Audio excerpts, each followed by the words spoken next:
Tara Piadi, Kametam, we funeral simulated the child, Tara Pia and Namano, who shoots or Chimamari. To not a person, the Jani Jakite, Jadabrini, Nya, Samachanga, Pinchachi, Muya, which are not a Panpiale, a sapi would pure. Diniyamaro, General Maku Seti. A buying at Nasegani, the set shout doing wool, General Achieve you with a second Jum Piodo, Sudan Chin, a chance, so the much general Nopadogo, General Lila, which are not present, how about it? Council go to the Achieve and Pio Piaviasi, a second Jum Piodo, Sudan Chin, Chang, she was Nopadomia were along to do what Janabo, General Pacha Pitch and Mare. Shimaku Kriwin Jack Kanji Seti. A buying it, Nasema, Nasachao, Dihon, a Piachamare. Nana Chingway, Land Night Dwajasin, the more the pan in the Amima Saiwi, Tui Chowlet, She Digo, Ninjai. Pedro di Driali, a Champia, Chido Muba. Jano Mudo, the more the pan in the Tui Chow Babi the Gagu, Shawi. Yeshugale, Tindo the Piano Kingo, Yongji Chin Shijalo, Naman Sodiga, a Chindu the Yomado Signet Kinwi, Mimi Sodi a time, Pimmi who Yongji let, Totango Neyama Shrilo, Pin a night Jalo who Sole, Todu Sodi a time, Chileni, Toja, Na Sodiga, Tindo the Suchi Zugo Yami who Yongji do Signet, Sudan Tamiarugo, Yajalibi. They know the suit down the car to the banai a dipping queen shilling. To a pico, Lojalo. Lulling, Gangabona Shido Mudo, Tendo Babi. Tendo a pico, Luto movie. They know the two pico, Malulling. Gangabona Shido Mudo, Tendo Babi. Tendo a pico, Luto Mamuhu, Mendo movie. Pajado and Nogato, cases of Mapiash and County Pitare, County Pilare. To be a note of that, the Azagana Pietro, Jana and Nogato, Api at the Boma. A Pia the king at the Campian County Bivasi, no got daughter no cannot suit down and not with your body. Jesus Champa, Gorogo, Jesu Dene, Jesus Bango, Chima Mare. The abidi at the Chimiche, Goroha Tarugo, County Bile, Mazale, Pusang Gevare. Ticketing Yajan China, Male, Namoro, Nice young Biloma, Taru the Nogato to do a Lila and Donga, Yesene, Shiba. Pianki, Nogato Api Sakatiova, Tontema. This is an county make like his saver. Now, Saturday Yamanago, you should be a Tona Manai, Sitale Fesha Pare. Ona Mata Tinshasigo, look at Tinjan Lila Chin Apitaro Kurobo to do a cookwe, each and I will let on a Sakate Kama. Piakin Pure Jesu Chimaja Wikale, she should be a Tona Manai Chimala Chinai will let on night, Saka and Nabare, a part of Professor of Yashin. Amen. Janodinia Ma, Sasoa. Need and by my Piotare at time. Shimagu Jack Kanji Seti. A buying at Nasegan in the set out Pingu, General Chief Biloma. A sea can Jum Piodo. Suit down chin a chance or a council at General Patogo. Lila Babu Piabai. Dini Lila Menukato, which are not in a big council, Naku. General Pete Habare. But I'm a number 2 council aro. Yongji do signet suit down Yambi. Eraga, Maku Seti, a buying at Nasegan in a Sally, a Dringo General, Swinudama Pipa. Namani Gouncing Aro, to the Bai a Pico, Quinlo do signet, suit down Yami, Subidoma, Maku Seti, a buying at Nasangan and Nasachabu General, Chief Bidoma, General Lila Boma Pipa. Taking anything else at home at Wakima. Anything else are table general to one and booyan dread. Need and buying what you know. Can lay it on my popia pitch him out. Shimagu Kriban Kanji Seti, a buying it, Tikani General Settle out dreamer. General Lila gave are Pajan General Sunika Lesuye. A shinshu miegli who see Bidoma. Jerusalem new table when a John General Sunika. Eddie Niha, Sumpulum cat the new need Sure. Handsome Dema, Pipiagere Yapipa. Now Janzaga, Maku Seti Sunday Salarakama, Nepian Nina look. A sapu de Pecha, Eddie Nigaro, the Nila ni Pipa. The Nila Nimaba, Pipia Picele. အရွက်တစ်ဖားဖားရှိတော်လဲအသီးတစ်လုံးမှမရှိတဲ့သင်္ဘောတဖန်းပင်ကိုအရှင်ရှုကျင်ဆဲတဲ့ကိစ္စတနင်္လာနေ့မှာဖြစ်ပျက်ခဲ့တာဖြစ်ပါတယ်အဲ့ဒီနေ့မှာပဲအရှင်ရှုကဗိမာန်တော်ဝင်ပြီးတော့မှနော်ပွဲတဲ့အဆင့်ကနေဓမြတွင်အဆင့်ကိုရောက်နေတဲ့ဗိမာန်တော်အရှင်ရှုကတန့်ရှင်းရေးလုပ်ခဲ့တာကျွန်တော်တို့လေ့လာခဲ့ပြီးသားဖြစ်ပါတယ်ဒီနေ့မှာတော့ကျွန်တော်မာကု7အပိုင်ငယ်20နဲ့26ကိုကျွန်တော်ကြည့်ပြန်တဲ့အခါမှာတမန်ကျမ်းစာကအပိုင်ငယ်20မှာဘာနဲ့အစပြုထားပြန်တယ်လဲဆိုတော့နက်နဲ့အချိန်တွင်ဆိုတော့မှစထားတာမိတ်ဆွေတွေ့ရမှာဖြစ်ပါတယ်အဲကြောင့်မလို့ကျွန်တော်ဒီတန်းပိုင်းမှာအချက်ငယ်လေး၃ချက်ကျွန်တော်ဖော်ပြချင်တယ်ပထမအချက်ကအချိန်မာကု7:20ကနေ26ပါဘယ်အချိန်မှာဖြစ်တာလဲကျမ်းစာနဲ့ချိန်ထိုးပြီးတော့မှကျွန်တော်အဖြေပေးမယ်ဆိုရင်ဒီနေ့ကျွန်တော်ဆွေးနွေးမယ့်အဖြစ်ဖြစ်ဟာအင်္ဂါနေ့မှာဖြစ်တာဖြစ်ပါတယ်အင်္ဂါနေ့ရဲ့ဘယ်အချိန်လဲဆိုရင်နံနက်အချိန်မှာဖြစ်တာဖြစ်ပါတယ်ကျွန်တော်ပြန်ပြောမယ်ဒီနေ့ကျွန်တော်လေ့လာမယ့်အစေခံကြုံပြောသောဆုတောင်းခြင်းအကြောင်းဆိုတဲ့အဖြစ်ဖြစ်လေးဟာအင်္ဂါနေ့နံနက်ပိုင်းမှာဖြစ်တဲ့အဖြစ်ဖြစ်တစ်ခုဖြစ်ပါတယ်နောက်နေရာဘယ်နေရာမှာဖြစ်တာလဲနေရာနဲ့ပတ်သက်ပြီးတော့ကျွန်တော်ကြည့်မယ်ဆိုရင်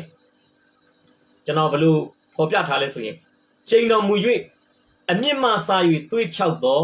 သင်္မောတဖန်းပင်အနားမှာဒီကနေ့လေ့လာမယ့်အဖြစ်ဖြစ်ခဲ့တာဖြစ်ပါတယ်။ဘာစကားလုံးတွေရကျွန်တော်သိလို့ရတယ်။အပိုင်ငယ်20မှာပါတဲ့မြင်ကြဤဘာမြင်လဲသင်္မောတဖန်းပင်ကအမြင့်ကနေ6တယ်ဆိုတာကိုသူတို့မြင်တယ်။အားကြောင့်သိချတာတစ်ခုကတော့မြင်ကြဤဆိုတဲ့စကားစုအရာဒီသင်္မောတဖန်းပင်ရဲ့မနီမဝေးမှာအရှင်ရှုအပါဝင်တပည့်တော်တွေရှိနေတာဖြစ်ပါတယ်ပြီးတော့လေပေတရုပြောတဲ့စကားအရာအပိုင်ငယ်21မှာကြည်တော်မူပါလို့ပေတရုကအရှင်ရှုကိုပြောတာကိုကြည့်ချင်ရဖြစ်အရှင်ရှုပဲဖြစ်ဖြစ်ပေတရုပဲဖြစ်ဖြစ်အမြင့်ကနေစပြီးသွေးချောက်တဲ့သင်္မောတဖန်းပင်ရဲ့အနီးအနားမှာရှိနေတယ်ဆိုတာကိုကျွန်တော်တို့တွေ့ရမှာဖြစ်ပါတယ်ကဲအချိန်အင်္ဂါနေ့နာနဲ့အချိန်နေရချိန်တော်မူ၍အမြင့်မှစ၍သွေးချောက်တဲ့သင်္ဘောတဖန်းပင်အနားမှာဖြစ်ပါတယ်။ကဲဘာအကြောင်းအရာတွေသူတို့ဆွေးနွေးနေလဲ။ဆုတောင်းခြင်းအကြောင်းကိုအရှင်ရှုကတပည့်တော်တွေကိုပြောပြနေတာဖြစ်ပါတယ်။ဘာလို့ကျွန်တော်ပြောနိုင်ရလဲ။အပိုင်ငယ်24မှာယေရှုခရစ်တော်ဘုရားဗာပြောလဲ။ဆုတောင်းသမျှကိုရကြလိမ့်မယ်လို့ပြောတဲ့စာသားအရာတော်၎င်းအပိုင်ငယ်25မှာအရှင်ရှုပြောတဲ့ဆုတောင်းသောအခါဆိုတဲ့စာသားအရာတော်၎င်းကျွန်တော်ဗာသိနိုင်လဲဆိုရင်အရှင်ရှုဒီသမော6တွေ့တဲ့သမောတဖန်းပင်နားမှာတပည့်တော်တွေကိုအရှင်ရှုတုံသင်တဲ့အရာပြောပြတဲ့အရာနော်အရှင်ရှုပေးတဲ့သတင်းစကားဟာဆုတောင်းခြင်းဘာသာရပ်ဆုတောင်းခြင်းအမှုရာဆုတောင်းခြင်းအကြောင်းအရာဖြစ်တယ်ဆိုတာကျွန်တော်ဒီနေ့ဖော်ပြပေးချင်တာဖြစ်ပါတယ်ကဲနံပါတ်1ကိုကျွန်တော်စရအောင်နံပါတ်1ကအပိုင်ငယ်20ကနေ24မှာကျွန်တော်ဘေးကောင်းစဉ်ပေးထားပါတယ်ယုံကြည်သောစိတ်နဲ့ဆုတောင်းရကဲပြန်သွားမယ်ဆိုရင်အင်္ဂါနေ့မနေ့မှာယေရှုနဲ့တပည့်တော်တွေလမ်းလျှောက်လာတယ်မနေ့ကအရှင်ရှုကျိန်ထားတဲ့အရွက်ရှိတော်လဲအသီးမရှိတဲ့သင်္ဘောတဖန်းပင်သားကိုရောက်တဲ့အခါမှာပေတရုကမနေ့ကအဖြစ်ကိုသူကမှတ်မိနေတာအဲ့ဒါပေတရုကအရှင်ရှုကျိန်ခဲ့တဲ့သင်္ဘောတဖန်းပင်ကိုသူလှမ်းပြီးချိလိုက်တယ်ပေတရုကကျော်ရှင်တခြားတပည့်တော်တွေကတော့ဘာတိဘာသာပဲဒါပေမဲ့အရှင်ပေတရုကတော့အရှင်ရှုကျိန်တဲ့အရာဒီသင်္ဘောတဖန်းပင်ပေါ်မှာဘယ်လိုသက်ရောက်မှုရှိလဲဆိုတော့ပေတရုကသိချင်တဲ့စိတ်ရှိတယ်အဲ့နဲ့ကြည့်လိုက်တဲ့အခါမှာသင်္ဘောတဖန်းပင်ကအံ့ဩစရာပဲနော်မနေ့ကပဲကျိန်တယ်ဒီနေ့မှာဘာဖြစ်နေလဲအမြင့်ကနေစပြီးသွေးချောက်တယ်လို့တမန်ကျမ်းစာကဖော်ပြပါတယ်အဲကြောင့်ပေတရုကချက်ချင်းလက်ငင်းပဲအရှင်ရှုကိုပြောလဲကျိန်တော်မူသောသင်္ဘောတဖန်းပင်သွေးချောက်နေပြီဆိုတဲ့အကြောင်းကိုအပိုင်ငယ်21မှာပေတရုကအရှင်ရှုကိုလှမ်းပြောတာဖြစ်ပါတယ်ဒါပေမဲ့အရှင်ရှုပေတရုကိုပြန်ပြောတဲ့စကားထဲမှာအရှင်ရှုပေတရုအပါဝင်တပည့်တော်တွေကိုပြန်ပြောတဲ့စကားထဲမှာကျိန်တော်မူခြင်းကိုခံရပြီးအမြင့်ကနေစပြီးသွေးချောက်သွားတဲ့သင်္ဘောတဖန်းပင်အကြောင်းတလုံးတစ်ပါးသာမှမပါဘဲနဲ့အရှင်ရှုကဟလာအပိုင်ငယ်22မှာခရစ်တော်ဘာပြောလဲပေတရုပြောတဲ့စကားကိုကြားပြီးတဲ့အခါမှာအရှင်ရှုကယေရှုကလည်းသင်တို့သည်ဘုရားသခင်ကိုယုံကြည်ခြင်းရှိကြလောပေတရုပြောတဲ့အကြောင်းနဲ့အရှင်ရှုပြောတဲ့အကြောင်းကအယုတ်တရကြည့်လို့ရှိရင်အဆက်ဆက်မရှိဟိုတယောက်ကပြောနေတာကကြည့်ပါအောင်ကိုတော်ရဲ့ကိုတော်ချိန်ခဲ့တဲ့သင်္ဘောတဖန်းပင်ကြီးကအမြင့်ကနေစပြီးခြောက်သွားပါပြီ ဒီကပြန်ပြောတာကဘာပြောလဲမင်းတို့ဖျားသခင်ကိုယုံကြည်ခြင်းရှိပါဒါခရစ်တော်စပြောတဲ့ဟာပြီးတော့ခရစ်တော်ကဘာနဲ့ထပ်ပြောလဲအပိုင်းက23ရောက်တဲ့အခါမှာငါမှန်ဆိုသည်ကားတဲ့အကျဉ်သူသည်ကျွန်တော်ခဏခဏပြောပါတယ်အကျဉ်သူသည်ဆိုတဲ့အတိတ်ဘက်ကမိသူမဆိုဘာပြောလဲယုံမာသောစိတ်နှင့်ကင်း၍မိမိဆိုသည့်အတိုင်းဖြစ်မိဟုယုံကြည်လက်ထိုတောင်ကိုနေရာမှရွှေ့လော့ပင်လယ်၌ကြလော့ဟုဆိုလင်ထိုသူဆိုသည့်အတိုင်းဖြစ်လိမ့်မယ်ဘုရားသခင်ကိုယုံကြည်ခြင်းရှိပါလို့အရှင်ရှုပြောတယ်ပြီးတော့ဗာဆက်ပြောလဲတစုံတစ်ယောက်သောသူဟာမိသူမဆိုဟာဟလာယုံကြည်တဲ့စိတ်နဲ့ဟလာယုံမာတဲ့စိတ်ကင်းပြီးတော့မှယုံကြည်တဲ့စိတ်နဲ့ဒီတောင်ဒီကနေရွှေ့ဖို့ပင်လယ်ထဲမှာကြားလို့ပြောရင်နဲ့သူဆိုတဲ့အတိုင်းဖြစ်မယ်ဆိုပြီးတော့မှအရှင်ရှုကပြောတာဖြစ်ပါတယ်ဒီမှာလဲအရှင်ရှုကယုံကြည်ခြင်းကိုဦးစားပေးပြီးယုံကြည်ခြင်းကိုအယောင်တင်ပြီးယုံကြည်ခြင်းကိုအသားပေးပြီးတော့မှအရှင်ရှုကထပ်ပြောတာဖြစ်ပါတယ်နော်အဓိကဘာပြောချင်လဲတကယ်တောင်ကိုတကယ်ပင်လယ်ထဲချဖို့အရှင်ရှုဆိုလိုချင်တာထက်အဲ့နေရာမှာတောင်ဆိုတာကခက်ခဲမှုတွေပြဿနာတွေဒုက္ခဆင်းရဲတွေအချင်းအကျက်တွေဒါကိုရည်ညွှန်းတာဖြစ်ပါတယ်ပြောချင်တာကျွန်တော်တို့အတ္တတာထဲမှာကြုံတွေ့ရတဲ့မိတို့သောဟလာတောင်ကဲ့သို့သောခိုင်ခန့်တဲ့ချီးမားတဲ့ပြဿနာကိုမဆိုအတ္တတာထဲကနေယုံကြည်ခြင်းနဲ့မောင်းထုတ်လို့ရတယ်ယုံကြည်ခြင်းနဲ့နေရာရွှေ့အောင်လုပ်လို့ရတယ်ဆိုတာအရှင်ရှုကဒီနေရာမှာပြောချင်တာဖြစ်ပါတယ်တကယ်တောင်ကိုဆိုလိုတာမဟုတ်ဘူးတကယ်ပင်လယ်တာကိုဆိုလိုတာမဟုတ်ဘဲနဲ့အရှင်ရှုကတင်စားသောအဖြစ်ယုံကြည်ခြင်းသာရှိမယ်ဆိုရင်အပင်ပြီးသောခက်ခဲမှုကိုမဆိုယုံကြည်သူဟာကြော်လွှားနိုင်တယ်တွန်းလှန်နိုင်တယ်ဟလာဖယ်ရှားနိုင်တယ်ဆိုတာအရှင်ရှုကတင်စားပြီးတော့မှဒီနေရာမှာအရှင်ရှုကဖော်ပြနေတာဖြစ်ပါတယ်ဒါဘုရားသခင်ကိုယုံကြည်ပါနော်ထပ်ပြောတယ်ယုံကြည်လက်ဟလာ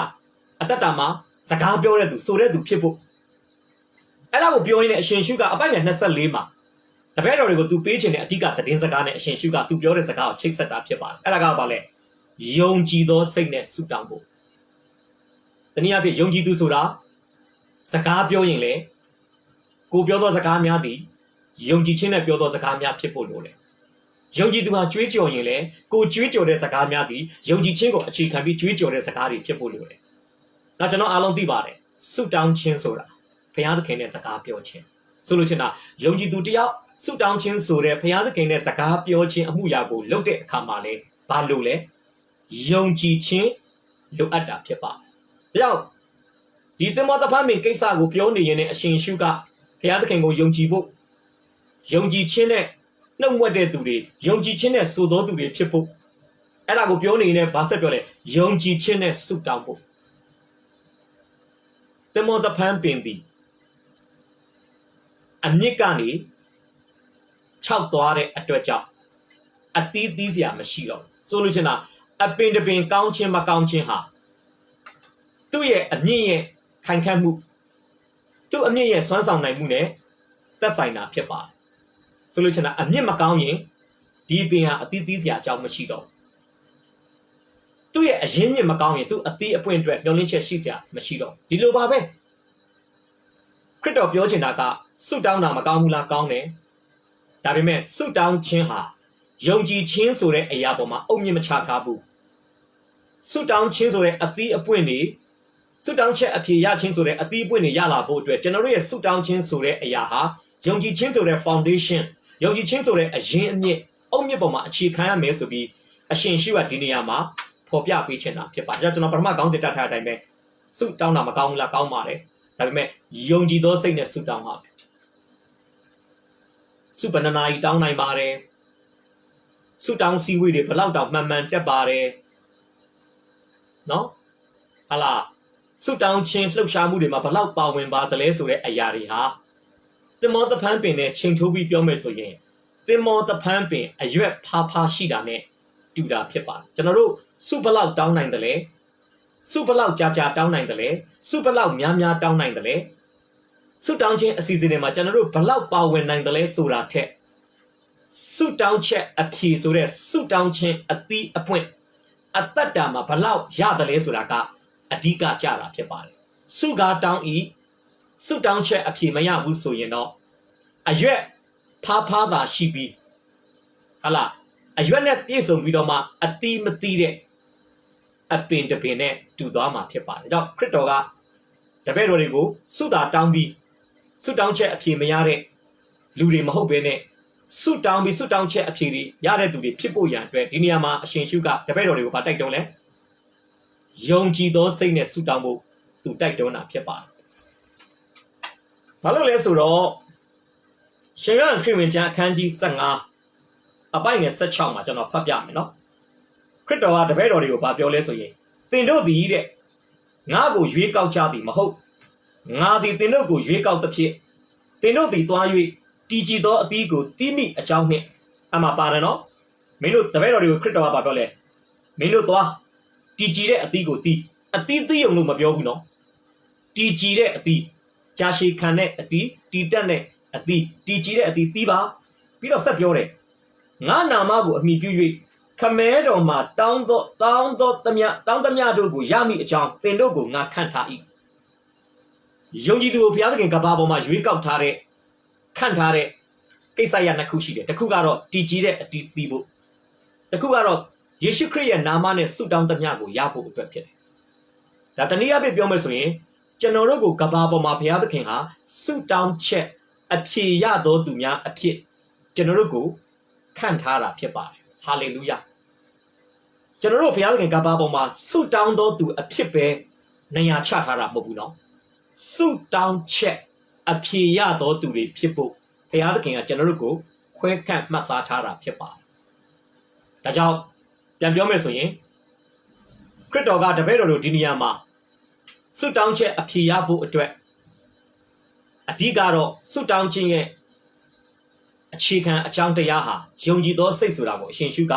မိမောင်းထိုးပြတာဖြစ်ပါတယ်။ဒါခရစ်တော်ဒီမှာပြောလဲ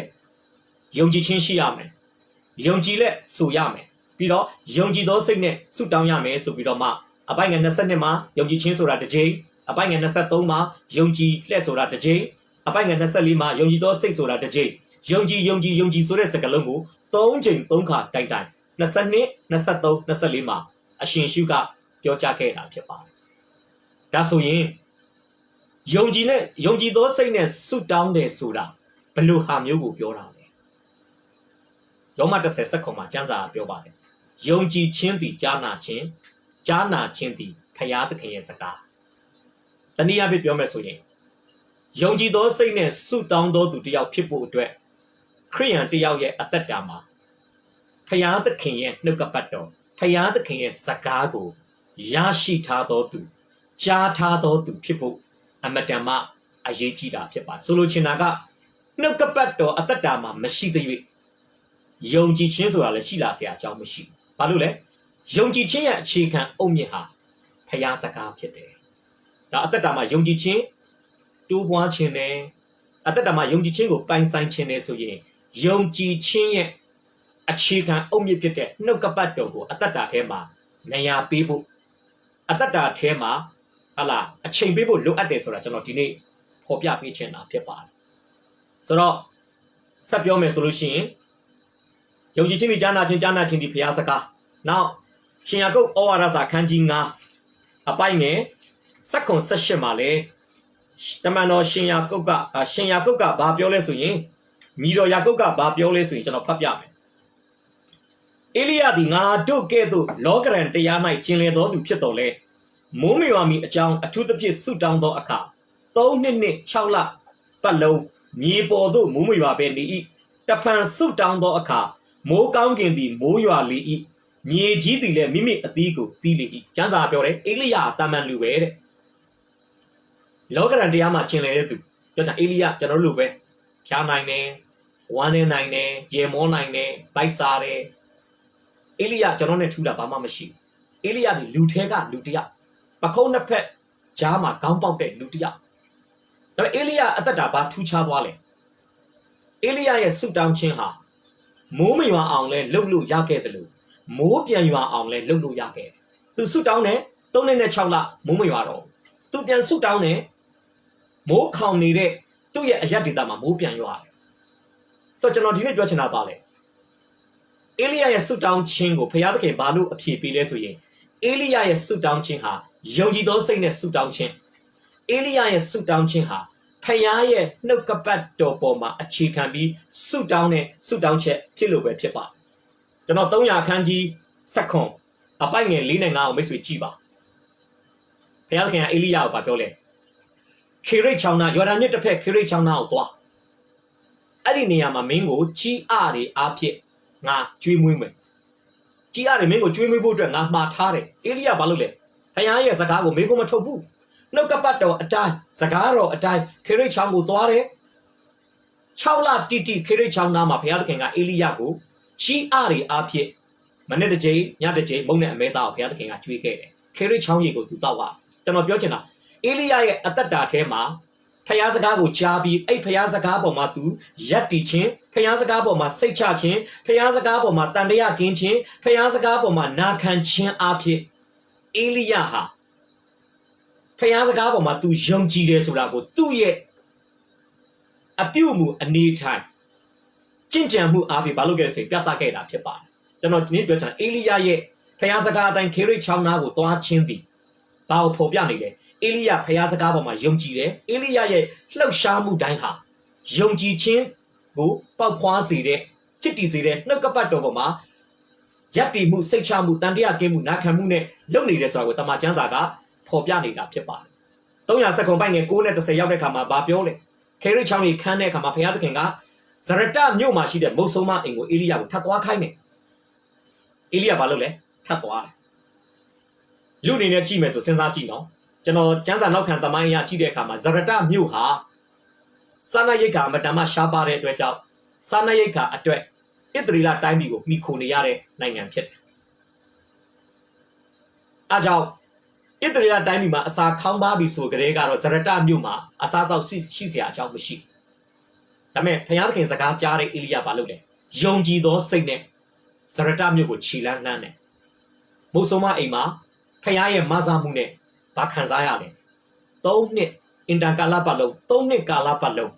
Mosuma ye, Mosuma Tali ye, Prophet Eliaye. D. Monia anenge, see anenge, don't knit Gala through. Attention to Allah quick. Pialkin County Petare, the Monesi. Allah, 2 bomb Yabia Chine at 2 through, Madame Majamaja, Santo Nines or General Tuyama Pipa. Hobby. Toya Kanji says shit buying a tinny of the Kama. Payabking Elia Babiole. Elia. I have Mingo mean who tend to appear. Bone in Yagan Mitralaro. Every Nelson, Alatonia can you say shit? A buying a Tom Sechavan and Lizzie do my Papituale. Caramilla Damboma. Bala Prophet Leah. Hala, Asha Prophet Leah Nazine. Elia Baloale, Saint Dana. Aisha to Baloale. 2 years suit down chin up here, gowning annie. To desaltare. Tarapia abu yippling. Hala, Yikango, Tingo, Yipplingo, Yidi Long, Binaga Choma, the Yidi, a bit, Lunin since I'm so no. Miss Wesia, Chamushibu, that a pair the good on Elia suit down at Kama, now call on a 2 melupure piaha. Elia suit down check Pidane. Elia 2 book in Sentare Yippling, Mama Piakin, the Migo Silver Pido. Elia suit down check Piakinga, a Pibida, Pipari. Hallelujah. General Jimmy Biochena Bali. Elia Balu suit down check a tiale. Yongi do say that suit down look. Eddie, Yongi do say to a begani yarani. Payazagani ya. No? Eddie Payazagani yade. Hala. The Yongi Chingo, Eliaga Balu 2 1 look at it. Payazagabo to Yati. Payazagabo to say child. Giane dreamers will let to say child. Mosomane dreamers will let to say child. Payazagabo Matandea Mashibu, Mego Matobu, Sotaka Matebu, Payazagao, Na Cane, Toasu Tuare, Lasu Lare, Piasu Piare. The near people, Eliadi, Paya Alluro, Dine Toala, attention at Trecha. Payazagabo do not town Tare at Trecha. To Payabo Zagapio like the Akama. Payaz can be twin sheep. Elia Sagadi Udo, suit down Chaco, Nanyang Pidoma. Me are Payakanga, 2 big areas of General, 3 Yama Kepa. General Jimmy Biochena Bale. Elia suit down Chinha. You know Maguma Lila near a champion, Shonji do say that suit down Chin Chete. Shonji do say that suit down Chino Balu Gauns and Galuyale. Elia suit down Chia, no capat doboma, only chat hare. Payazagabo my yati tare. သူတယောက်ရဲ့အသက်တာထွက်လာတဲ့အတန်တွေဖြစ်တယ်စကားတွေဖြစ်တယ်ဖခင်စကားပေါ်မှာစိတ်ချတဲ့လူတယောက်ရဲ့အသက်တာကထွက်လာတဲ့အတန်တွေစကားတွေဖြစ်တယ်ဖခင်သခင်ရဲ့စကားပေါ်မှာတန်တရားကင်းတဲ့လူတယောက်ရဲ့အသက်တာကထွက်လာတဲ့အတန်တွေစကားတွေဖြစ်တယ်ဖခင်စကားကိုနာခံပြီးသွာလာအသက်ရှင်ခဲ့တဲ့လူတယောက်ရဲ့ပါဇက်ကထွက်တဲ့အတန်တွေစကားတွေဖြစ်တယ်တနည်းအားဖြင့်ဖခင်အလိုတော်တိုင်းလက်ရလက်ဝဲမလွဲပဲနဲ့ဒီဇိုင်းမတ်သွာလာခြင်းလေခဲ့တဲ့သူတယောက်ရဲ့အသက်တာကထွက်ပေါ်လာတဲ့အတန်တွေစကားတွေဖြစ်ပါတယ်ဒါကြောင့်ရှင်ရဩဝါဒစာခန်းကြီး9အပိုင်းငယ်14မှာတမန်ကျမ်းစာတော်မြတ်ကဘာပြောလဲကျွန်တော်အဲ့ဒါလေးကိုဖတ်ပြချင်ပါတယ်တေယောအခန်းကြီး9တေယောအခန်းကြီး9အပိုင်းငယ်14မှာငါတို့သည်တဲ့ဖခင်သခင်အထံတော်၌ရဲရင်ချင်းအကြောင်းဟူမူကားငါတို့သည်အလိုတော်နှင့်အညီတစုံတစ်ခုသောစုကိုတောင်းနှင့်ဖခင်သခင်သည်နားထောင်တော်မူ၏အပိုင်းငယ်15စုတောင်းသမျှသောစကားတို့ကိုနားထောင်တော်မူသည်ကိုငါတို့သည်သိလျင်အထံတော်၌တောင်းသောစုတို့ကိုရမည်ဟုသိကြ၏ဒီမှာတွေ့ရတယ်နော်စုတောင်းခြင်းမှာတဲ့ယုံကြည်သူတယောက်ရဲရင်စရာအကြောင်းရှိဖို့ရန်အတွက်တဲ့သူတောင်းသောအရာများဟာအလိုတော်နဲ့အညီတောင်းတာဖြစ်ရမယ်ကျွန်တော်တို့ဘာနားလည်လဲဆိုရင်အလိုတော်နဲ့အညီစုတောင်းသောသူဆိုဒီမှာအလိုတော်အတိုင်းအသက်ရှင်ထားတဲ့သူတယောက်ရဲ့ပါဇက်ကနေထွက်လာတဲ့စုတောင်းချက်တွေဖြစ်တယ်အေလိယဖခင်သွားဆိုသွားလာဆိုလာပြဆိုပြဖခင်အလိုတော်လမ်းထဲမှာသူသွားတဲ့အခါမှာသူ့နှုတ်ကထွက်လာသောစကားလုံးတိုင်းဟာအလိုတော်နဲ့ညီတဲ့စုတောင်းချက်တွေဖြစ်သွားတာပဲဖြစ်ပါကြောင့်ကျွန်တော်ပြောချင်တာကအလိုတော်နဲ့ညီတဲ့စုတောင်းခြင်းဆိုတာစကားလုံးပဲမဟုတ်ဘူးနော်အတ္တတာတစ်ခုလုံးကအလိုတော်ထဲမှာပုံသွင်းပြုပြင်ခြင်းခံထားဖို့လိုပါ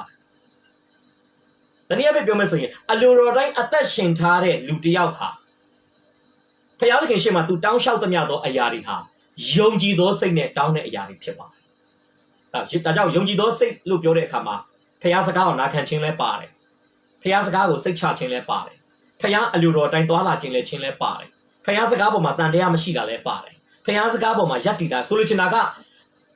ယုံကြည်သောစိတ်နဲ့ဆုတောင်းတဲ့သူဆိုတာတနည်းအားဖြင့်ပြောမယ်ဆိုရင်ဖခင်နှုတ်ကပတ်တော်ကိုရရှိုံမျှတာမကဖခင်နှုတ်ကပတ်တော်ကပြန်လည်ရရှိထားတဲ့လူတိုင်းရဲ့ဆုတောင်းခြင်းဟာယုံကြည်သောစိတ်နဲ့ဆုတောင်းတာပဲဖြစ်ပါတယ်ဘုရားရှင်နာမသားရေးပုံကြည်ပါစေဒါကြောင့်ခရစ်တော်ဘုရားကလည်းတပည့်တော်တွေကိုပြောလဲမင်းတို့ဆုတောင်းရင်ယုံကြည်သောစိတ်နဲ့ဆုတောင်းရမယ်ဒီတောင်းကိုရွှေ့လို့ပြောတဲ့အခါမှာမပြောခင်ကတည်းကရွှေ့မယ်ဆိုတာကိုယုံကြည်တဲ့စိတ်အေလိယကကောင်းကင်ကမိကြဖို့ဘုရားသခင်ထံမှာဆုမတောင်းခင်ကတည်းကအေလိယရဲ့စိတ်ထဲမှာရှိပြီးသားလေကောင်းကင်ကမိကြတဲ့အဖြစ်မယ်ဆိုတာကိုအေလိယကအတိတ်ကာလသူတွေ့ကြုံခဲ့တဲ့ဘုရားစကားကိုနာခံခြင်းအပြင်သွာလာခြင်းလေခဲ့တဲ့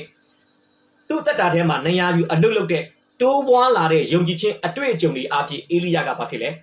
ကြိုတင်စိတ်ချမှုရှိပြီးသားဖြစ်ပါတယ်ဒါကြောင့်ချစ်တော်မိတ်ဆွေ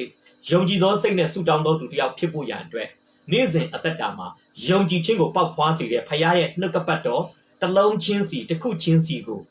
အသေးစိတ်ခံယူခြင်းနာခံခြင်းစိတ်ချခြင်းအပြင်ယုံကြည်ခြင်းမှယုံကြည်ခြင်းတို့ဝိညာဉ်ရေးရာခရီးစဉ်ကို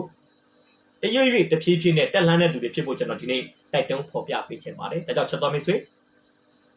စုအကြာကြီးတောင်းတယ်စုအများကြီးတောင်းတယ်စုတောင်းတပင်တွေမှာပါဝင်တယ်စုတောင်းပွဲတွေမှာပါဝင်တယ်ဆိုတဲ့အရွက်နဲ့ပြည့်စုံတဲ့အသက်တာထက်ကျွန်တော်စုတောင်းတာ10ချက်8ချက်တော့အဖြေရပြီ9ချက်တော့အဖြေရပြီ10ချက်လုံးအဖြေရပါပြီဆိုတဲ့တောင်းတမျှသောစုကိုအဖြေရတဲ့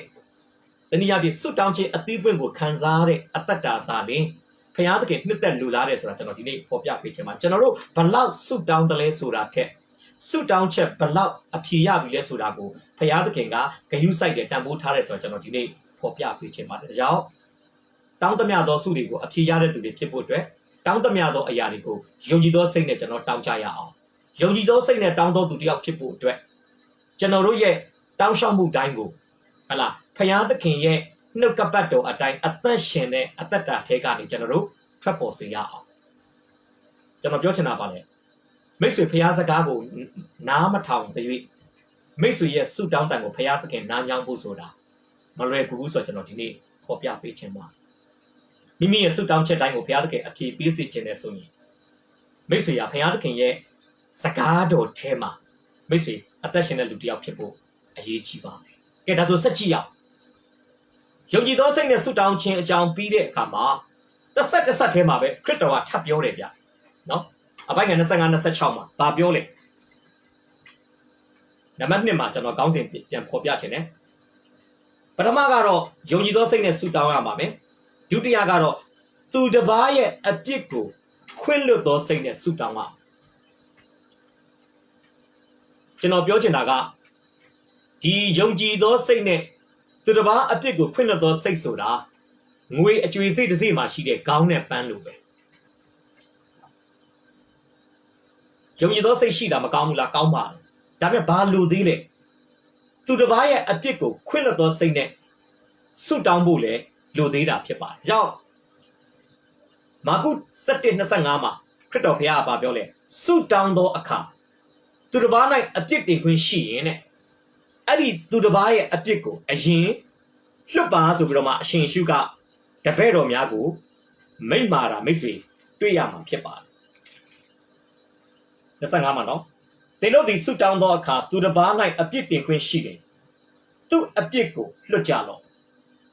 လွတ်လင်ကောင်းကင်ဘုံ၌ရှိတော်မူသောသင်တို့အဘသည်သင်တို့အပြစ်ကိုလွတ်တော်မူမည်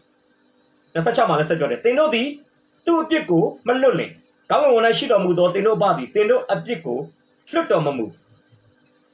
25မှာတော့သူတစ်ပါးအပြစ်ကိုမင်းတို့လွတ်ရင်မင်းတို့အပြစ်ကိုဘုရားသခင်ကလွတ်မယ်26မှာတော့သူတစ်ပါးအပြစ်ကိုမင်းတို့မလွတ်ရင်ကောင်းကင်ဘုံမှာရှိတဲ့ဘုရားသခင်ကမင်းတို့အပြစ်ကိုမလွတ်ဘူးဆိုပြီးတော့မှဟလာလွတ်ရင်လွတ်မယ်မလွတ်ရင်မလွတ်ဘူးဆိုတဲ့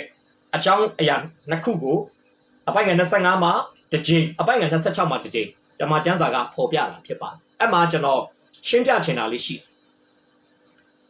ဒီမာကု7:25 26မှာပြောတဲ့အပြစ်လွတ်တယ်ဆိုတဲ့အရာဟာ forgiveness လို့ခေါ်တဲ့အပြစ်ခွင့်လွတ်ခြင်းကိုခရစ်တော်ကရည်ညွှန်းနေတာဖြစ်ပါတယ်အဲ့ဒါကြောင့်နည်းနည်းလေးရှင်းပြမယ်ရှင်ဟန်ဩဝါဒစာပထမဆောင်အခန်းကြီး1ပိုက်ငယ်9မှာတမန်တော်ရှင်ယောဟန်ကပြောလဲကိုအပြစ်တို့ကိုဖော်ပြတောင်းပန်လေငါတို့အပြစ်များကိုလွတ်၍ဒုစရိုက်ရှိသမျှနှင့်ကင်းစင်စေခြင်းကဘုရားသခင်သည်သစ္စာတရားနှင့်၎င်းဖြောင့်မတ်ခြင်းတရားနှင့်၎င်းပြည့်စုံတော်မူ၏လို့ပြောပါတယ်ဟာလေလုယာဒါကျွန်တော်တို့တိယောတစ်ကိုဟာအပြစ်လွတ်ခြင်းစိတ်ချမှုနဲ့ပတ်သက်တဲ့ကျမ်းပိုက်တစ်ပိုက်ဖြစ်ပါတယ်ဆိုတော့ဒီနေရာမှာကျွန်တော်အပြစ်လွတ်ခြင်းနဲ့အပြစ်ခွင့်လွတ်ခြင်းကြားမှာရှိတဲ့ခြားနားချက်လေးကိုကျွန်တော်မိတ်ဆွေကိုဖော်ပြပေးခြင်းတယ်ဟေဘရဲဩဝါဒစာခန်းကြီး9အပိုက်ငယ်22မှာတော့ဟေဘရဲဆရာကပြောလဲအသွေးမသွန်းလောင်းပဲအပြစ်လွတ်ခြင်းမရှိအသွေးမသွန်းလောင်းပဲအပြစ်လွတ်ခြင်းမရှိအဲ့ဒါကတော့ remission လို့ခေါ်ပါတယ် remission ဆိုတာကအပြစ်လွတ်ခြင်းနော်အဲ့ဒါလို့ကျွန်တော်မှတ်စေချင်တယ် remission အပြစ်လွတ်ခြင်းကတော့ခရစ်တော်ကားတိုင်းမှာသွန်းလောင်းတဲ့အသွေးအားဖြင့်ကျွန်တော်တို့လက်ခံရရှိတာဖြစ်တယ်အပြစ်လွတ်ခြင်းကအဲ့ဒီအပြစ်လွတ်ခြင်းကလူသားတစ်ယောက်အတွက်တစ်သက်လုံးအတွက်တစ်ချိန်ပဲလိုအပ်တာဖြစ်တယ်ကျွန်တော်ပြန်ပြောမယ်အပြစ်လွတ်ခြင်းဟာခရစ်တော်ကားတိုင်း၌သွန်းလောင်းတဲ့အသွေးအားဖြင့်ကျွန်တော်တို့လက်ခံရရှိတဲ့အရာဖြစ်တယ်လူသားတိုင်းတဦးချင်းစီအတွက်တဘဝလုံးအတွက်တစ်ချိန်တစ်ခါပဲလိုအပ်တာဖြစ်ပါတယ်နောက်တစ်ခုကတော့ forgiveness အပြစ်ခွင့်လွတ်ခြင်းကြတော့ခရိယန်တယောက်ရဲ့ဘဝအသက်တာမှာချိန်ဖန်များစွာလိုအပ်တာဖြစ်ပါတယ်။တနည်းအားဖြင့်မတိမချင်းအကျဉ်းချင်းအခါခါအဖန်တလဲလဲအဖန်များစွာချိန်ဖန်များစွာလိုအပ်တဲ့အရာဖြစ်တယ်။ဒီတိယောတစ်ကိုမှပြောတဲ့ကိုအပြစ်တို့ကိုဖော်ပြတောင်းပန်တဲ့အခါမှာဘုရားသခင်ကငါတို့အပြစ်တွေကိုလွတ်မယ်လို့ပြောတဲ့အခါမှာဟေဘရဲ9:22ကပြောတဲ့ remission လို့ခေါ်တဲ့အပြစ်လွတ်ခြင်းကိုပြောတာမဟုတ်ဘူးအပြစ်ခွင့်လွတ်ခြင်းကိုပြောတာဖြစ်ပါတယ်တနည်းအားဖြင့်ပြောမယ်ဆိုရင်ခရစ်တော်ကားတိုင်းမှာသွန်းလောင်းတဲ့အသွေးအားဖြင့်လူသားတိုင်းဟာအပြစ်လွတ်ခြင်းခံစားပြီးပြီဟာလေလုယာအဲ့ဒီအပြစ်လွတ်ခြင်းကြောင့်ဘုရားသခင်နဲ့ကျွန်တော်တို့ဟာသားအဖတော်ဆက်ခွင့်ရအဲ့တော်ဆက်ခွင့်ဟာဘလို့နီးနေမှမပြတ်စည်းနိုင်ဒါကြောင့်မလို့ကျွန်တော်မကြာခဏပြောတယ်ကဲတင်ချင်းဆိုတဲ့အရာဟာတဖန်ပြန်လဲဆုံးရှုံးเสียအကြောင်းမရှိဘူး one safe always safe ကဲတင်ချင်းဆိုတာတစ်ချိန်တစ်ခါကဲတင်ခံရရင် Tawara getting Kayana Chepare. Hallelujah. Getting him must social line. A social line getting chinga. Getting chinga Tara Luncho Sichamushi ya Chip. No, Critoye, Garima Donone at the Api Generuga, a piluchin Kanzayare, a piluchin Tawara Pit. Adult. A piluchin Api Yalare, Payadakine, Ta apart or San Musure Yaha. General Sadi Bagrima, Chin Lebi, a pit and Lumile, Pet Piesia, Jamlo Mashi. Tabi me, Payadakine General Jamashi de, Do San Mudi, Mapet Pia 9 dole, Payane General Yongi to Uchinzie, Nisin. Make that up quick, Chingaro. At that time, Juno needed the zone hood of a pitch of Bacillus. Get out one night. General Piabiasi. Payadkin General Crito Garima Donone at the Api Yashi de Allah. A piluchin, ye, a deep winter coupite, Payane to Sambuha, Mapesi 9.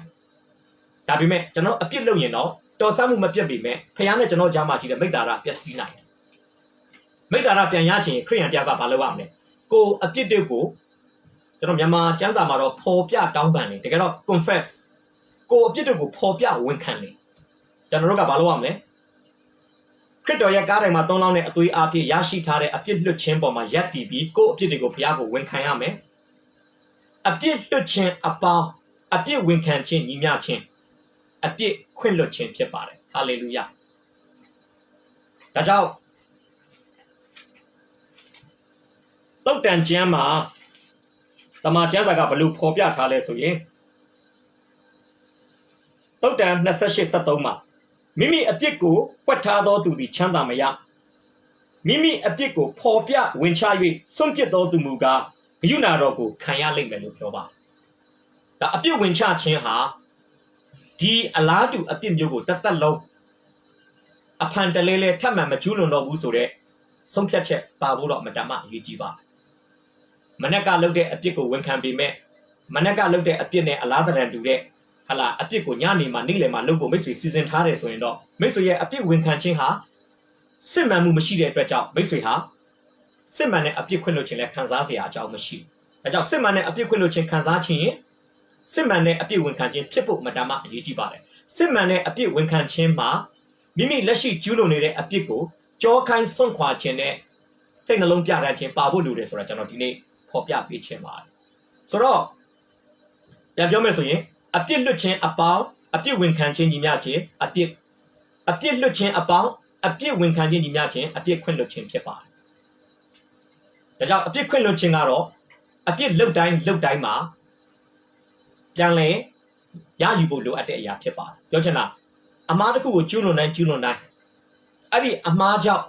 Payalkin at General Jama make that up, Piat out de Lu Kanzaran, Generuga, the Yotico jump by ya. A bit when Cambo Madama Yijiba.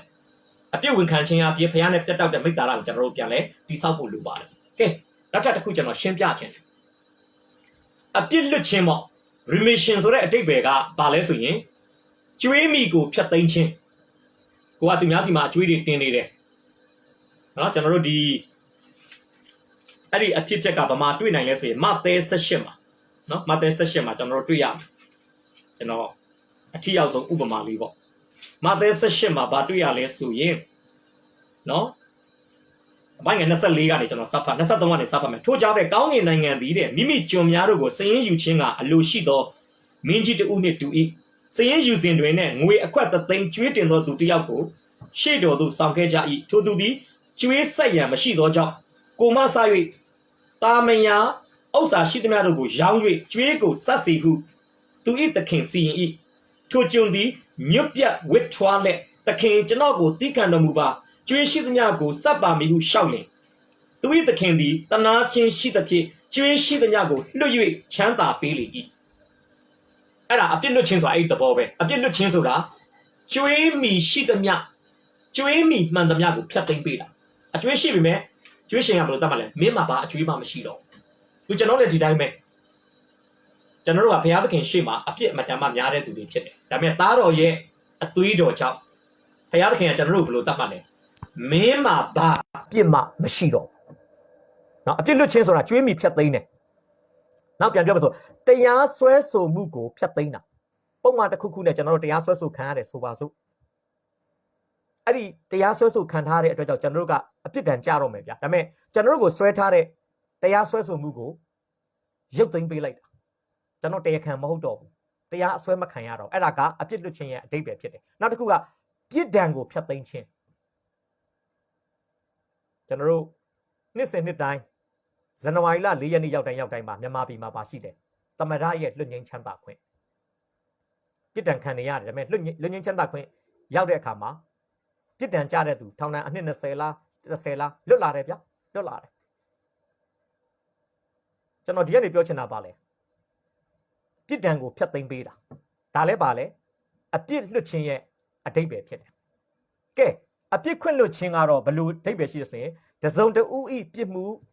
တစုံတဦးဤမှားယွင်းမှုတစုံတဦးဤချွတ်ယွင်းမှုအပေါ်၌စိတ်ဆိုးနာကြီးမှုကိုရပ်တန့်ခြင်းဒီပထမကျွေးမိကိုဖျက်သိမ်းတာတို့တရားစွဲဆိုမှုကိုဖျက်သိမ်းတာတို့เนาะပြစ်ဒဏ်ကိုဖျက်သိမ်းတာတို့ဒီအပြစ်လွတ်ခြင်းကတော့တရားတစ်ပေါင်နဲ့ဆိုင်တယ်သူကတော့ဥပဒေကြောင်းအရာဒါပေမဲ့ဒီဘက်အပြစ်ခွင့်လွန်ခြင်းကြတော့ personally လူချင်းဆက်ဆံရေးကြားထဲမှာဒါကြောင့်တချို့ကအဲ့ဒါကိုဘယ်လိုခေါ်လဲဆိုရင်relational sin ပေါ့เนาะဒီပေါင်းတင်ဆက်ဆံမှုကြားမှာရှိတဲ့ဘာခေါ်မလဲဒီအပြစ်ပေါ့เนาะတယောက်ယောက်ကကိုယ့်ပေါ်မှာမတရားပြုမှုသွားတာတယောက်ယောက်ကကိုယ့်ကိုနာကျင်အောင်လုပ်သွားတာတယောက်ယောက်ကျူးလွန်တဲ့အမားတွေကြောင့်ကိုကထိခိုက်ရတာအဲ့ပေါ်မှာကိုကစိတ်ဆိုးတယ်နာကြီးတယ်အဲ့ဒါကိုကမရက်တတ်နိုင်ဘူးဆိုရင်ဒါကခွင့်မလွတ်တာဖြစ်တယ်ဒါပေမဲ့ဟာလာရောသက်ဆိုရင်ဘာလုပ်လဲသူ့ကိုရောင်းစားလိုက်တဲ့သူ့အကူတွေပေါ်မှာဘာအမှတ်မှမထားတော့เนาะတင်တို့ဒီကျွန်တော်ကိုညှင်းစိမ့်ပြီးကြံတော်လဲဘုရားသခင်ကတော့လူအပေါင်းအသက်ချမ်းသာဖို့ကြံပါတယ်ဆိုပြီးတော့ရောသက်ကသူ့အကူတွေသူ့ပေါ်မှာစိတ်ဆိုးအောင်နာကြီးအောင်လှုပ်ထားတဲ့အရာတွေကိုမြူမုံလေးတမုံမှမကြံအောင်ရောသက်ကအကုန်လုံးခွင့်လွှတ်လိုက်တာအဲ့ဒါကတော့အပြစ်ခွင့်လွှတ်ခြင်းဖြစ်ပါတယ်ဒီကျွန်တော်ကိုးကွယ်တဲ့ဘုရားဟာငရဲသွားရမယ်အာဒံ၌ရှိတဲ့မွေးရပါအပြစ်ကြောင့်ငရဲသွားရမယ်ကျွန်တော်တို့ကိုအပြစ်လွတ်ခြင်းပေးယုံညတာမကနေ့စဉ်အသက်တာမှာကျွန်တော်တို့နေတတူကကျူးလွန်တဲ့အပြစ်တွေကြောင့်ဟာလာသူများကိုကျွန်တော်ချီနှောင်တာရှိမယ်သူတစ်ပါးပေါ်မှာမုန်းတီးတာခွင့်မလွတ်တာသူတစ်ပါးပေါ်မှာအမြင်မကြည်တာအဲ့ဒီအရာတွေကြောင့်အပြစ်ခွင့်လွတ်ခြင်းမရှိနိုင်တဲ့အသက်တာကိုလည်းဘုရားသခင်ကဘာလုပ်လဲဆိုရင်အပြစ်ခွင့်လွတ်ခြင်းရှိတဲ့အသက်တာဖြစ်ဖို့ရဘုရားသခင်ကလှုပ်ဆောင်ပေးနိုင်တယ်ဆိုတော့ကျွန်တော်ဒီနေ့ဖော်ပြပေးခြင်းပါတယ်အယုတ်တရကြည့်ရင်တော့သူများကိုခွင့်လွတ်ရင်ကောင်းကင်ဘုံကရှိတဲ့ဘုရားမင်းတို့ကိုခွင့်လွတ်မယ်ခွင့်မလွတ်ရင်ခွင့်မလွတ်ဘူးလို့ပြောတဲ့အတွက်ကြောင့်ဘုရားရဲ့ခွင့်လွတ်ခြင်းရဖို့အတွက်ကျွန်တော်တို့ကတစုံတစ်ယောက်ကိုအရင်ခွင့်လွတ်ရမယ့်ပုံစံမျိုးဖြစ်နေတယ်တကယ်တော့ဘုရားသခင်ရဲ့ဟာလာထာဝရကာလပြစ်ဒဏ်ကနေဘုရားကကျွန်တော်တို့ကိုခွင့်လွတ်ပြီးသားပါ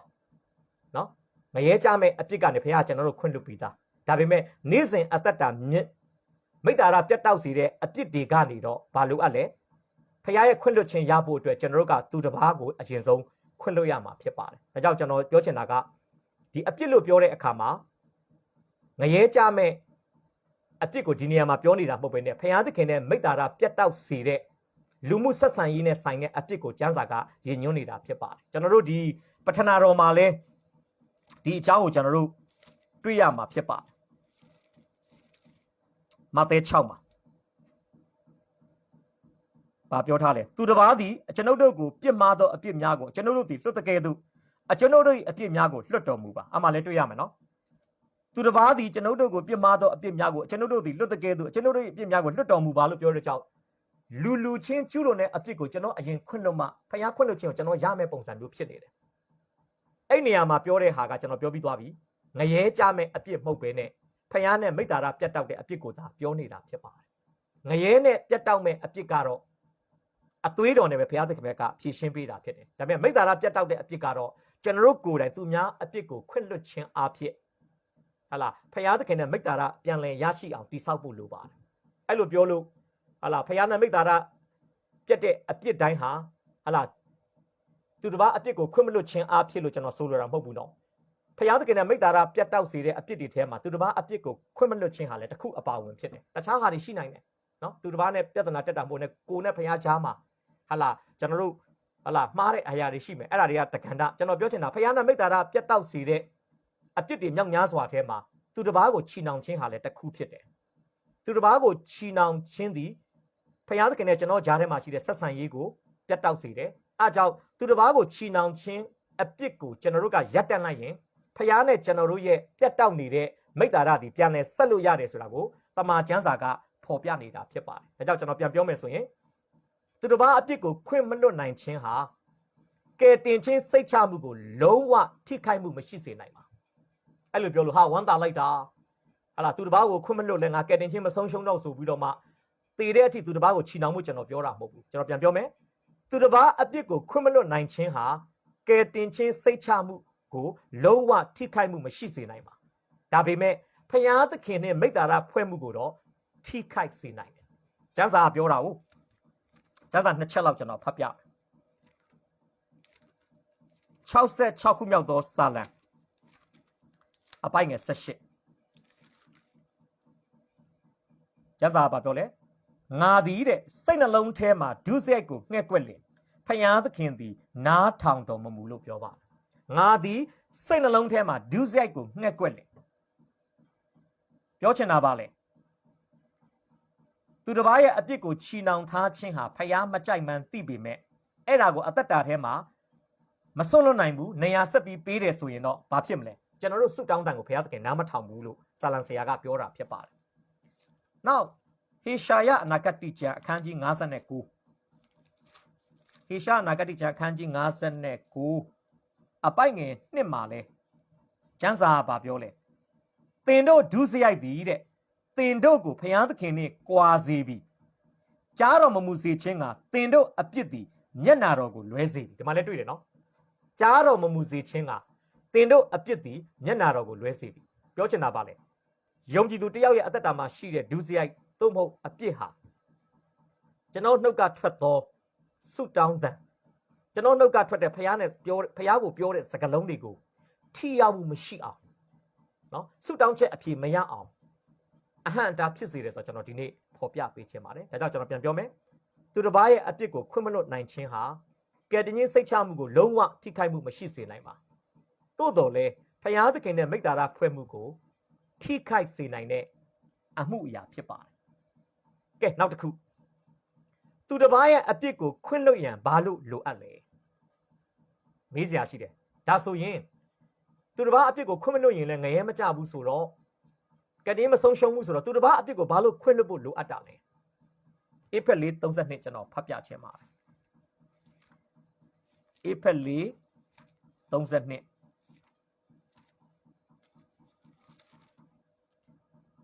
အချင်းချင်းကျေးဇူးပြုခြင်းတနာဆုံမဲ့ခြင်း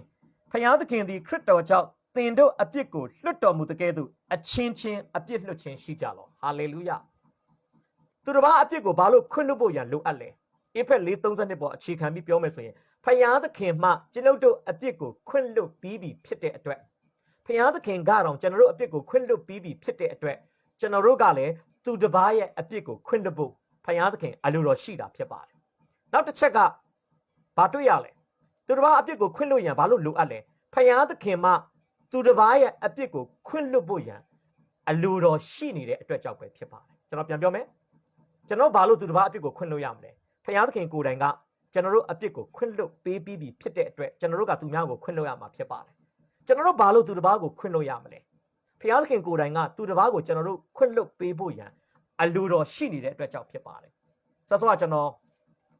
မင်းကြီးတူးထံမှာအကျွေးအခွက်3သိန်းတင်တဲ့လူအဖြစ်ဖြစ်ကိုကျွန်တော်မာသဲ18မှာကျွန်တော်ဆော့ဆော့ဖတ်ခဲ့ပါတယ်မာသဲ18 21ကနေ35မှာအားလေးကျွန်တော်ပြန်ပြောပြချင်တယ်အမှကျွန်တော်တို့ဘာတွေ့ရလဲဆိုရင်မင်းကြီးရှိမှသူကအကျွေးအခွက်3သိန်းတင်တယ်မင်းကြီးကိုသူတောင်းပန်တဲ့အခါမှာမင်းကြီးကသူတင်နေတဲ့အကျွေးတွေကိုလျှော်ပေးလိုက်သူ၏သခင်သည်တနာချင်းရှိသဖြင့်ကျွေးရှိသမျှကိုလွှတ်၍ချမ်းသာပေးတယ်ဘလောက်ဝမ်းသာစရာကောင်းလဲအကျွေးအခွက်3သိန်းတပြားမှဆက်စရာမလိုတော့ဘူး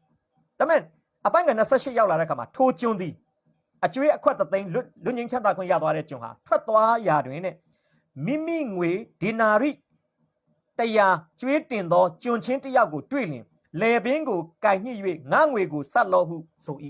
သူကတော့အခွက်3သိန်းအကျွေးပေးစရာမလိုတော့ဘူးသူ့သခင်ကခွင့်လွှတ်လိုက်ပြီသူ့တငယ်ချင်းတစ်ယောက်ကသူ့ကျွန်းချင်းတစ်ယောက်ကသူ့စီမှာအကျွေးဒီနာရိအပြား100သခင်လွှတ်တဲ့အကျွေးနဲ့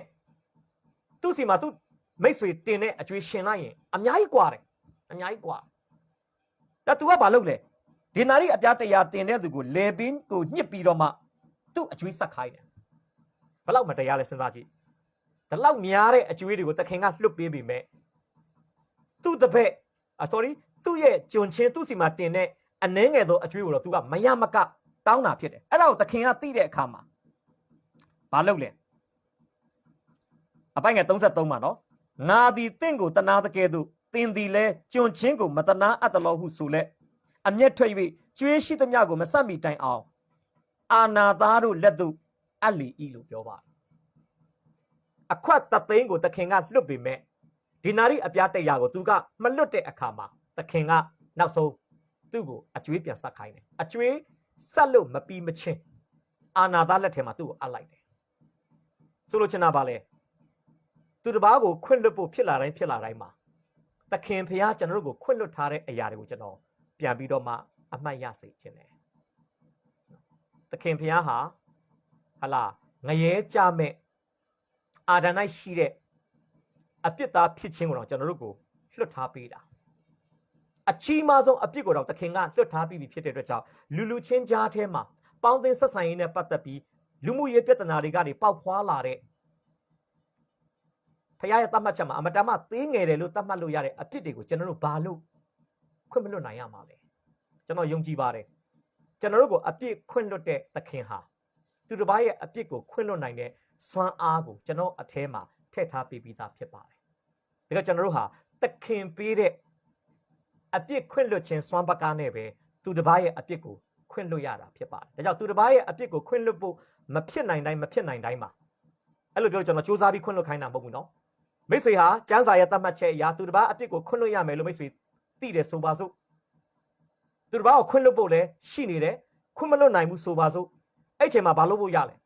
မိတ်ဆွေရဲ့အသွေးအသားဆွမ်းအားအဖြစ်သူတစ်ပါးကိုခွင့်မလွတ်နိုင်တော့ညာလေယေရှုခရစ်၌ရှိခြင်းအဖြစ်မိတ်ဆွေဟာသူတစ်ပါးကိုခွင့်လွတ်နိုင်တဲ့သူတစ်ယောက်ဖြစ်ပြီးဆိုတဲ့တမန်တရားစီမှာမိတ်ဆွေကပြန်လာဖို့ဖြစ်ပါတယ်ဒါကြောင့်ခရိယန်အသက်တာဆိုတာဖျားခိုင်းတဲ့အရာတွေကိုလုပ်ရမယ်သိချတာကတော့ကျွန်တော်တို့ရဲ့အသွေးအသားဆွမ်းအားနဲ့ကျွန်တော်ဘာမှမလုပ်နိုင်ဘူးလုပ်ရမယ်ဆိုတာသိတယ်မလုပ်နိုင်ဘူးဆိုတာလည်းကျွန်တော်တို့သိတယ်လုပ်ရမယ်ဆိုတာသိတယ်မလုပ်နိုင်ဘူးဆိုတာသိတာနဲ့ပဲခရိယန်အသက်တာကရက်တက်မှုမဟုတ်ဘဲနဲ့လုပ်နိုင်စွမ်းကိုပေးတဲ့ဖျားသခင်ထံမှာကျွန်တော်တို့ကပြန်လာဖို့လိုပါတယ်ဒါကြောင့်ဖိလိပ္ပိဩဝါဒစာအခန်းကြီး1အပိုင်းငယ်73မှာတမန်တော်ရှင်ပေါလုကဖော်ပြထားတာကျွန်တော်ဖတ်ပြပေးချင်ပါတယ်သူဘာပြောလဲအကြောင်းမူကားတဲ့သင်တို့သည်အလိုရှိစေခြင်းက၎င်းအကျင့်ကျင့်စေခြင်းက၎င်းသင်တို့အထဲ၌စေတနာတော်အဖြစ်ပြုပြင်တော်မူသောသူကဖခင်သခင်ပေတည်းလို့ပြောပါတယ်ဟာလေလုယဆိုလိုချင်တာပါလေဒီနေရာမှာတော့အလိုရှိစေခြင်းကနဲ့အကျင့်ကျင့်စေခြင်းကဆိုလိုချင်တာပါလေသူတစ်ပါးကိုအပြစ်ခွင့်လွတ်ခြင်းနဲ့အလိုဆန္ဒလည်းဖခင်သခင်ကကျွန်တော်အသက်တာထဲမှာပေါက်ဖွားအောင်လုပ်ပေးနိုင်တယ်လို့သူတစ်ပါးကိုအပြစ်လွတ်နိုင်အောင်လဲဖခင်သခင်ကလုပ်ပေးနိုင်တာဖြစ်ပါတယ်အပြစ်ခွင့်လွတ်ပေးခြင်းနဲ့စိတ်ဆန္ဒလည်းပေါက်ဖွားအောင်ဖခင်ဘက်ကလုပ်ပေးလို့ရတယ်လို့အပြစ်ခွင့်လွတ်နိုင်အောင်လဲဖခင်သခင်ကလုပ်ပေးလို့ရတာဖြစ်တယ်ဒါကြောင့်ခရိယန်အသက်တာဆိုတာလုပ်ရမယ်ဆိုတာသိမယ်ဖခင်ခိုင်းတဲ့အရာပြီးရင်ကိုမလုပ်နိုင်ဘူးဆိုတာသိမယ်ခရစ်တော်၌လုပ်နိုင်တယ်ဆိုတာကိုလည်းတိုး၍သိရှိခြင်းအဖြစ်ကျင်လည်သွားလာရတဲ့အသက်တာဖြစ်ပါတယ်ဒါကြောင့်ကျွန်တော်တို့ခရိယန်အသက်တာဆိုတာခရစ်တော်၌ရှိခြင်းအဖြစ်ကျွန်တော်တက်ဆွမ်းနိုင်ပါပြီကျွန်မတက်ဆွမ်းနိုင်ပြီဆိုတဲ့အသက်တာပဲဖြစ်ပါတယ်ဖိလိပ္ပိ4:3ကခရိယန်အသက်တာပဲဖြစ်ပါတယ်ငါ့ကိုခွန်အားနဲ့ပြည့်စုံစေတဲ့ယေရှုခရစ်အဖြစ်ခတ်သိမ်းသောအမှုကိုငါတက်ဆွမ်းနိုင်တယ်ခတ်သိမ်းသောအမှုငါတက်ဆွမ်းနိုင်တယ်ပြောတဲ့အခါမှာငါဆွမ်းအားနဲ့လို့ကျမ်းစာမပြောဘူးငါ့ကိုခွန်အားနဲ့ပြည့်စုံစေတဲ့ယေရှုခရစ်အဖြစ်ဒါကြောင့်ကျွန်တော်တို့ကျမ်းစာအပေါ်ယက်တည်ပြီးပြောမယ်ဆိုရင်ဖခင်သခင်ကသူတစ်ပါးကိုခွင့်လွှတ်စေခြင်းနဲ့ခွင့်လွှတ်ရမယ့်တာဝန်ကျွန်တော်မှာရှိတယ်အဲ့တာဝန်ကိုထမ်းရွက်နိုင်ဖို့ရန်အတွက်ယေရှုခရစ်ပေးတဲ့ခွန်အားအစွမ်းတတ္တိတွေအဖြစ်ကျွန်တော်တို့ကတက်ဆွမ်းနိုင်ခဲ့ပြီဖြစ်ပါတယ်ဒါကြောင့်ဒီမာကု7အပိုင်းငယ်20ကနေဟာလာ26အတွင်းမှာပါတဲ့အရာတွေကိုကျွန်တော်ဏိဂုံးချုပ်မယ်ဆိုရင်ခရစ်တော်ကသင်္ဘောသဖန်းပင်အမြစ်ကနေစပြီးသွေးချောက်တဲ့အဖြစ်ကနေတပည့်တော်တွေကိုတုံသင်ခဲ့တဲ့အရာကတော့ဆုတောင်းခြင်းပဲဖြစ်ပါတယ်ဆုတောင်းခြင်းမှာအဓိကမရှိမဖြစ်လို့အပ်တဲ့အကြောင်းအရာနှစ်ခုကိုအရှင်ရှုကတပည့်တော်တွေကိုသင်ပေးခဲ့တာဖြစ်ပါတယ်မင်းတို့ဆုတောင်းရင် ယုံကြည်သောစိတ်နဲ့ဆုတောင်းပါမင်းတို့ဆုတောင်းရင်သူတစ်ပါးရဲ့အပြစ်ကိုခွင့်လွှတ်သောစိတ်နဲ့ဆုတောင်းပါဆိုပြီးအရှင်ရှုကတပည့်တော်တွေကိုသင်ပေးခဲ့တာဖြစ်ပါတယ်ဒါကျွန်တော်လည်းဒီနေ့မိမိရဲ့ဆုတောင်းခြင်းကိုပြန်လဲဆန်းစစ်ရအောင်ကျွန်တော်တို့ဆုတရက်ဘဏ္ဍနာရီတောင်းပါတယ်တပတ်မှာဘလောက်တောင်အစာရှောင်ပါတယ်လဲဆိုတဲ့အရွက်နဲ့ပြည့်စုံခြင်းထက်ဆုတောင်းချက်အဖြေဘယ်နှခုရပါပြီလဲဆိုတဲ့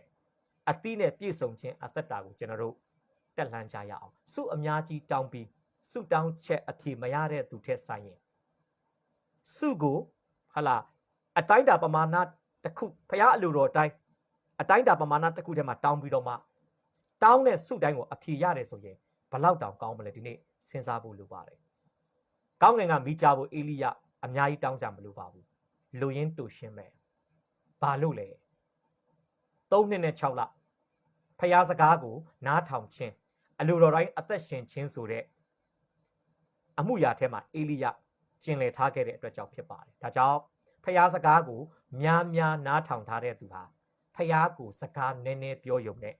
ဖျားရဲ့အဖြေပေးခြင်းကိုအသက်တာရဲ့အတွေ့အကြုံမှာခံစားရမှာဖြစ်ပါတယ်ဒါကြောင့်ကျွန်တော်တို့မိမိရဲ့ဆုတောင်းချက်တိုင်းဖျားသခင်နားညောင်းပြီးအဖြေပေးဖို့ရန်အတွက်ဆုတောင်းခြင်းရဲ့အသီးပွင့်တွေကိုကျွန်တော်တို့နေ့စဉ်အသက်တာမှာခံစားဖို့ရန်အတွက်ယုံကြည်သောစိတ်နဲ့ဆုတောင်းခြင်းဒီဟုသောဟာလာဖျားသခင်စကားပေါ်မှာစိတ်ချပြီးတော့ကျွန်တော်တို့သွားလာကြရအောင်နောက်သူတစ်ပါးရဲ့အပြစ်ကိုခွင့်လွှတ်ခြင်းဒီဟုသောဖျားသခင်ထံကအပြစ်ခွင့်လွှတ်ခြင်းကိုခံစားရတဲ့အသက်တာကနေတဆင့်သူတစ်ပါးကိုပြန်လဲအပြစ်ခွင့်လွှတ်တဲ့အသက်တာနဲ့သွားလာအသက်ရှင်ခြင်းအဖြစ်ဆုတောင်းခြင်းအဖြေရဖို့ရန်ဘုရားသခင်ခွဲခန့်မှတ်သားထားတဲ့ကျွန်တော်တို့ရဲ့အရာကျွန်တော်တို့ရဲ့ဖြစ်တည်မှုကိုအသက်တာမှာနှလုံးသွင်းပြီးတော့မှနေ့စဉ်အသက်တာမှာဆုတောင်းချက်အဖြေရတဲ့ခရိယန်အသက်တာနဲ့ကျင်လည်လျှောက်လန်းတဲ့သူတွေဖြစ်ဖို့ကျွန်တော်နှုတ်ကပတ်တော်အဖြစ်တိုက်တွန်းအားပေးဝေငှချင်ပါတယ်ဝေငှချက်ပေါ်မှာဘုရားရှင်ကောင်းချီးပေးပါစေခဏလေးဆုတောင်းအနံ့ဖို့ဖြစ်ပါတယ်ယေရှုရှင်ဖာကိုရော့ကိုယေရှုတင်တယ်ယေရှုတော်ပေါင်းကိုချီးမွမ်းပါတယ်ဒီကနေ့မှာလဲနာမတော်၌ဆုယုံပြီးတော့မှအတူတကွနှုတ်ကပတ်တော်များကိုလေ့လာခွင့်ရပါတယ်ဒီနေ့မှာကိုရော့ဖျားဆုတောင်းခြင်းနဲ့ပတ်သက်ပြီးကိုရောသားတို့ကိုတုံ့တင်သွားပါတယ်ယုံကြည်သောစိတ်နဲ့ဆုတောင်းဖို့သူတစ်ပါးရဲ့အပြစ်ကိုခွင့်လွှတ်သောစိတ်နဲ့ဆုတောင်းဖို့ကိုရောသားတို့ကိုစကားပြောခဲ့ပါတယ်ကိုရောလောက်ရမယ့်အရာကိုသားတို့သိပါပြီလောက်ရမယ့်အရာကိုသားတို့ရဲ့ပင်ကိုအသွေးသားအစွမ်းတတ္တိနဲ့မလုံနိုင်ပါသို့တော်လဲခရစ်တော်၌ရှိခြင်းအဖြစ်အလိုရှိစေခြင်းအကျင့်ကျင့်စေခြင်းကိုကိုရရှင်ဘုရားဟာသားတို့အသက်တာထဲမှာထည့်သွင်းထားပြီးသားဖြစ်ပါတယ်ဟာလေလုယာကိုရောသားတို့အသက်တာအထဲကနေအလုတ်လုတ်နေတဲ့အတွက်ကြောင့်ကိုရောရဲ့အတွင်း၌အလုတ်လုတ်ခြင်းပေါ်မှာသားတို့ဒီရက်တည်ပြီးတော့မှသားတို့ဒီအပြင်၌ဆက်လက်ပြီးအလုတ်လုတ်တော့မှာဖြစ်ပါတယ်ဒါတို့နဲ့အတူဆက်လက်ပါရှိပါသားတို့ကိုဆက်လက်ကောင်းချီးပေးပါဆုတောင်းချက်အဖြေရတဲ့ခရိယန်အသက်တာနဲ့နေကြီးပေါ်မှာတွာလာနိုင်ဖို့အသက်တာအသီးကိုကောင်းချီးပေးလဲမဆပါမိကြောင်းအနံ့တဲ့အခါမှာယေရှုဖခင်ရဲ့တော်နာမနဲ့ချီးမွမ်းတဲ့အချိန်တိုင်းကိုလက်တော်၌စက္ကန့်အနှံပါတယ်အဖထာပရမတ်တော်ဘုရားရှင်အာမင်